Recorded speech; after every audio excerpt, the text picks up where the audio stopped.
Labas rytas, mėlyjeji žiūrovai.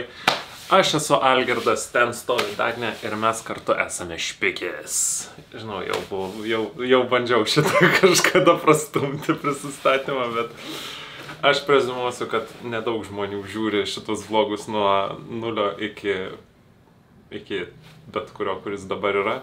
Ir kad tie, kurie žiūri, neatsimena to mano prisistatymą. Anyway, mes ne apie tai. Apie ką mes? Mes kalbame apie tai, kad šiandieną turime ypatingą dieną. Šiandieną yra mūsų vienas iš laisvadienių čia. Ir šiandien mes susitinkame su Williamu. Williamą jūs galite atsiminti iš kažkurio tai vlogo, kurio jeigu nepamiršiu, tai pritaginsiu kažkuriam tam kampe. Bet iš principo tai yra bičialis, kurį mes susitikome Montanoje, mindami dviračius. Ir tai su juo praleisime puikią dieną. Planas yra nuvažiuoti į zoologijos sodą, pasivaikščioti po jį, na ir tiesiog ketšupinti.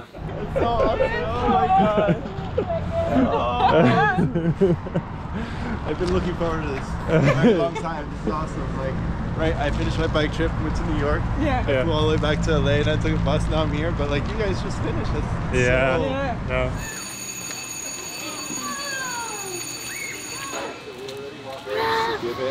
So how did the rest of your trip went then?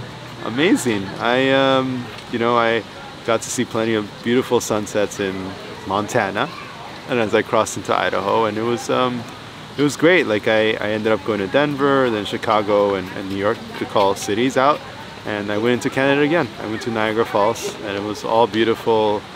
The fall, it was nice and cold. I did get wet 2 or 3 days in Ohio, which were very painful, but that's part of the trip. You asked us that, and now I'm asking you, what was the most memorable part of this trip? I would say Oregon, like the Pacific Northwest in general, just because I didn't expect it, right? I think everything else, like, Wyoming with the beautiful plains and the mountains, and Colorado so red and beautiful, and the plains very flat and stuff, but Oregon, I didn't really know what to expect, and just seeing those rocks jutting out into the ocean it was so beautiful. The water was so clear, seeing the snow-covered mountains, and it was just spectacular. What are the numbers? How many kilometers in total? I'm hoping to do that math tonight. I say that every night, but I do want to. I think it's around at least 15,000 kilometers it ended up being, 129 or 30 days, and yeah, it was from Coney Island, New York to Coney Island, New York. So it was fun, and yeah, I will definitely get those numbers for you because I need them too for myself. Well, and what was it like getting back home? No, it's funny. Like since I guess I wanted to see a lot of my friends, and it was good to see New York, and New York was in the fall, so it was very beautiful. It was weird, yes, because I'm not riding everywhere. That's always a weird feeling that you're like, oh, I'm not on the bike anymore. Like, what's going on? But it was fun. I got to see my friends. I think that was a big one, and a sense of achievement. I still struggle understanding what I did, but it's still amazing to think about. Even being here, right? I went like going close by to Phoenix, like I was there on the bike a couple of months ago, which is like so crazy to think about. Oh, the tongue is so weird. It's like. Didn't met a lot of cyclists on the road. Another like 2 or 3. But we are from America. Yes. Yeah? I didn't meet any other. You guys are the foreigners. Yeah. If you were to do this whole trip again, what would you change? I would camp more, honestly. I would camp more and probably talk to more people. In the beginning, I didn't do that as much, and maybe slow down a little bit. And that like nice part about doing it again would be there would definitely be parts that I saw already that I enjoyed, but I would like go a little faster there, and I would go slower on certain parts that I feel like I didn't spend enough time. Like I think of I just think of all those mountains. Like I crossed them awfully fast. Like it was fun. It was a great challenge, and I'm sure that my fitness was through the roof, but like I would have liked to spend a little more time, you know, like for example, add Yellowstone, right? Those would have been an extra, maybe less than 200 kilometers to add, which, you know, in the grand scheme of things would have been nothing, but since I was in such a hurry, like I just kept going. But yeah, I think take a little more time, see more things, and maybe train a tiny bit more, like weights and stuff, just so I like could keep my body a little stronger. But beyond that, like there's not much I would change, honestly. It's like I'm like, nah, I'm like let me camp, like let me camp once in a while. And he's like, oh yeah, this will be fine. There's some coyotes here. I'm like, oh, okay. And then you hear you know, they have that creepiest sound, you know, like they sound like these weird, like they sound like dogs being like, you know, like tortured. And yeah, no, it was really funny. I'm like in my little tent, and it was windy too, so like it was slappy, so I didn't know. I was like, are there coyotes out there? I was like, ah.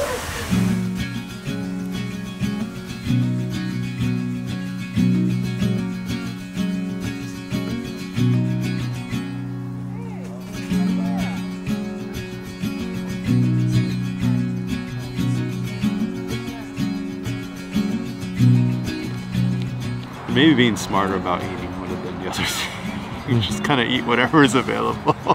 Just like hard when you stop riding, right? To like cut that habit of like, oh, I can eat all the calories I want. You know, you can't do that anymore. You guys know exactly what I'm talking about. Perfectly. Well, I probably gained like 5 kilos when I stopped riding. So was there anything that you took with you that you wouldn't take with you again, or maybe there was something that was missing?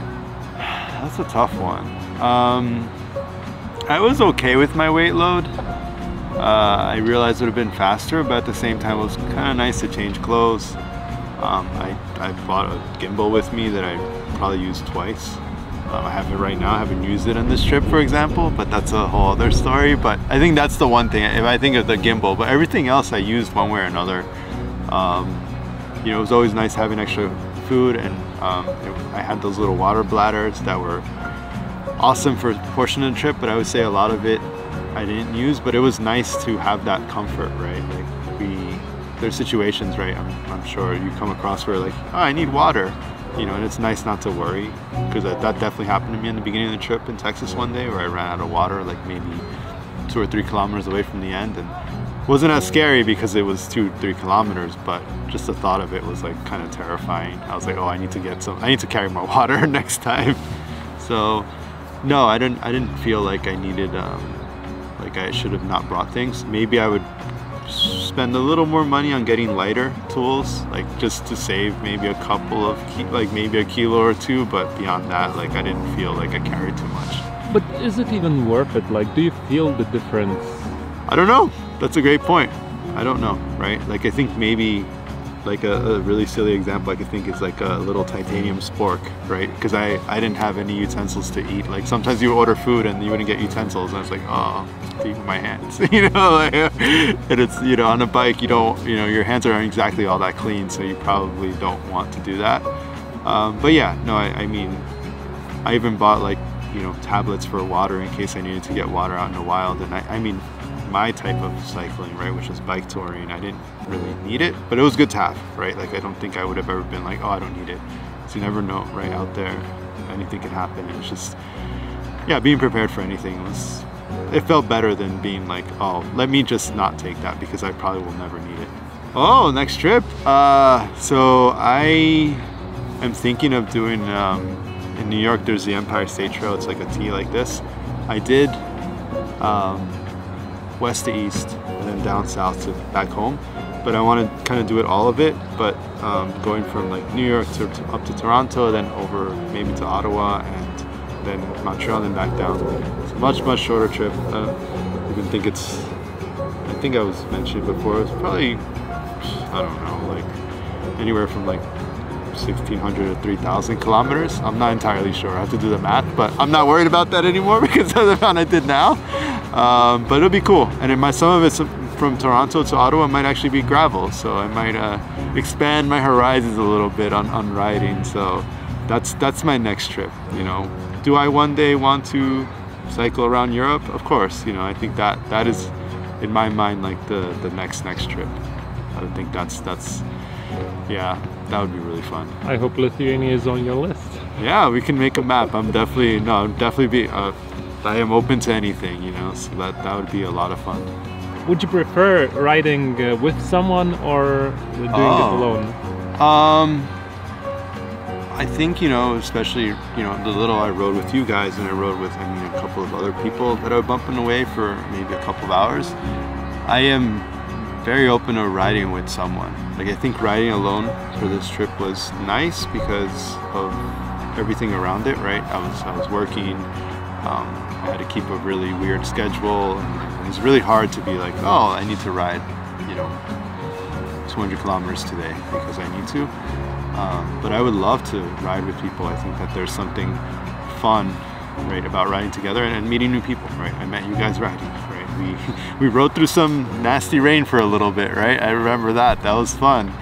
And there's something cool to be said about that, to share and like, you know, there's a certain level all of us understand each other now because of the riding, right? Like, it's hard to explain to people that don't do it. Like, all the little things that come up, like, oh, the rain, like, how are you feeling? Oh, like, I remember, Dagnė, you mentioned that you're like, oh, yeah, like, I'm feeling a little weird because we haven't ridden for a week, so, like, the handlebars are like, you know, like, my hands are a little stiff. And, like, even those thoughts are like, oh, right, I know exactly what you're talking about, because when I haven't ridden for a week, it's like, oh, yeah, you're like, your whole body's like, oh, this is so weird, why am I doing this again? So, yeah, I definitely would love to, like, ride with people, and especially somewhere new, or if that other person knew the area, right? So, like, if, like, I go to Lithuania, right, it would be nice to say, oh, yeah, no, this is the better way, instead of taking this highway that Google is sending you down, you know, so, yeah. Štai grįžome iš mūsų pasivaikščiojimo po zoologijos sodą su Williamu, dar buvom nuėję pavalgyti, tai tokia ta mūsų diena, tikiuosi, kad jums jinai visai neprailgo, taip pat kaip mums neprailgo, nes mes tikrai turėjome puikų laiką su juo, buvo smagu prisiminti senus laikus, kaip keliavome tą vieną dieną. Tai va, o rytoj mes šiek tiek keisime lokaciją. Nusprendėme atsisakyti šito viešbučio, nes iš tikrųjų aš negaliu filmuoti lauke. Aš čia pilna narkomanų, benamių ir visokių kitų tipelių, prie kurių aš tikrai nesiruošiu traukti šitos kameros. Tai kadangi Dagnė važiuos su motociklais, žmogus, kuris jai paskolins tą motociklą, pasikvietė pas save, vos išgirdo, kad mes apsistojom šitam miesto šitoje dalyje. Jo žmona griebė telefoną jam iš rankų ir parašė, jūs turite atvažiuoti pas mus. Tai turbūt daug ką pasako apie tai, kur mes apsistojom. O čia kas nutinka, kai pasiemi pigiausiai įmanomą viešbutį. Tai žodžiu, tai rytoj mes varome pas juos į namus, persikraustome ir ką darysim toliau, nežinau. Kaip sakiau, Dagnė važiuos su motociklais, aš turbūt tiesiog darbuosiuosi tradiciškai, o po to planas yra, neatsimenu ar minėjau ar ne, bet toliau planas yra važiuoti link Meksikos sienos. Tai pasiilsim kelias dienas ir tada pratęsime kelionę link žymiosios Trumpo sienos.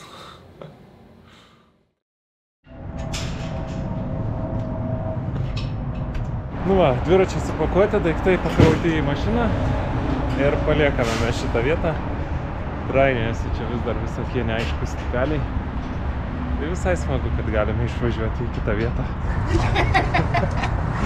Yeah, this morning I said, I'm happy to leave this place.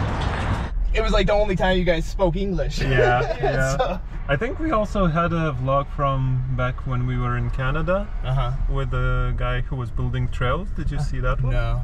Oh, that one's almost completely in English. Okay. Yeah. Atvažiavome į savo naujosius namus. Sakė, turi viską išskyrus benamius. Dagnė labai nusiminė. Tai va, bet ja, turėsime, nežinau, ar daug ramybės, nes čia yra 2 šunys ir 2 vaikai. Šunys yra labai... Štai vienas vaikas. Ir turime dar 2 šunis, kurie garsiai loja, bet šiaip sakė draugiški. Su kuriuo tu čia mocu žadi važiuoti? Aš važiuosiu su tuo, kad tave man tik išimti. Aš jums parodysiu, su kuo Algirdas važiuos iš paskos.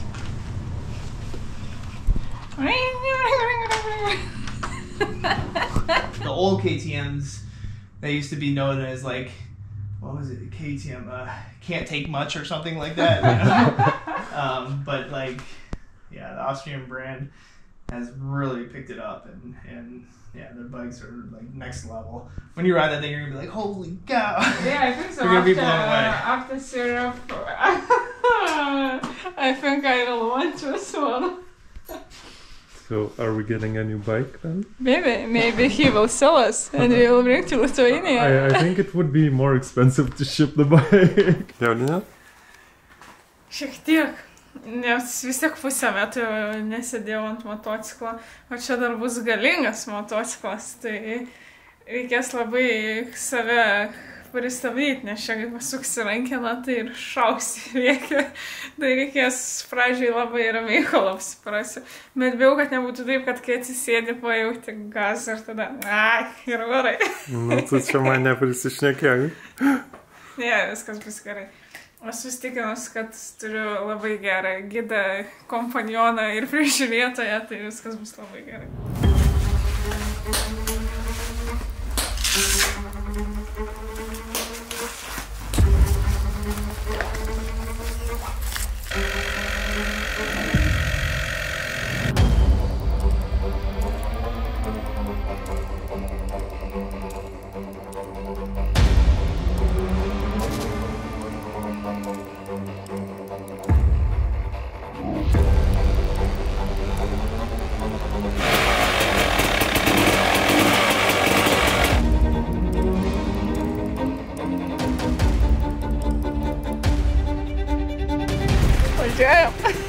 You need in the neighborhood a little bit right here, just so you can get comfortable, and then once we get you comfortable on the bike, then we'll go out to the main road. Sound good?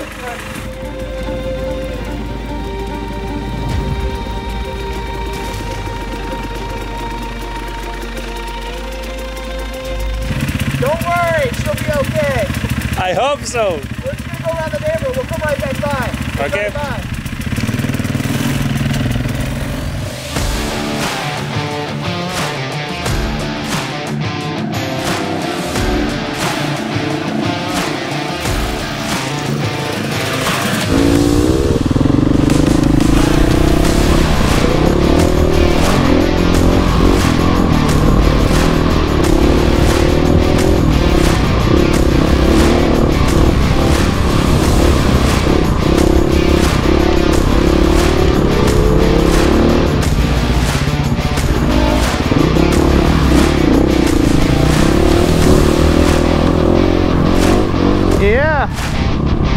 Beautiful out here, and Dagnė can ride. Don't need to worry about her. She knows what she's doing.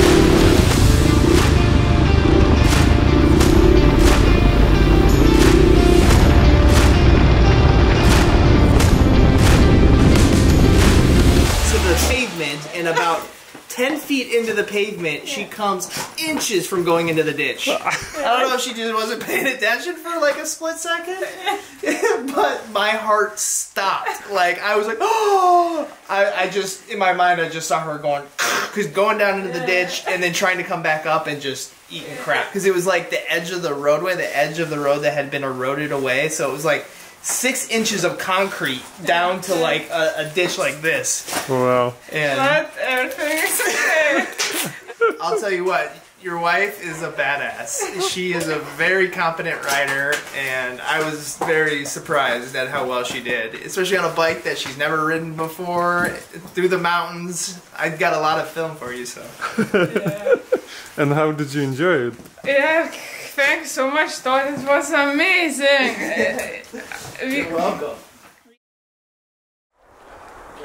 Žodžiu, sakė man, kad kadangi Dagnė jau važiavo su motociklu, tai turėsiu ir aš pravažiuoti su motociklu. Surado man tinkamo dydžio motociklą.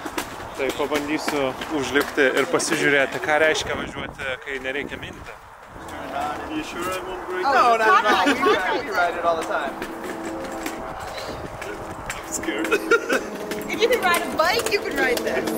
I'm scared.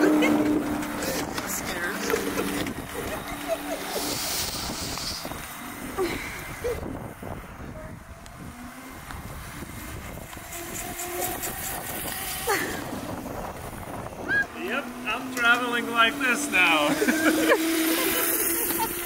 How do you like it? Well, I loved it. I think that's the way to travel. Why would you cycle when you can, you know, vroom vroom and just go?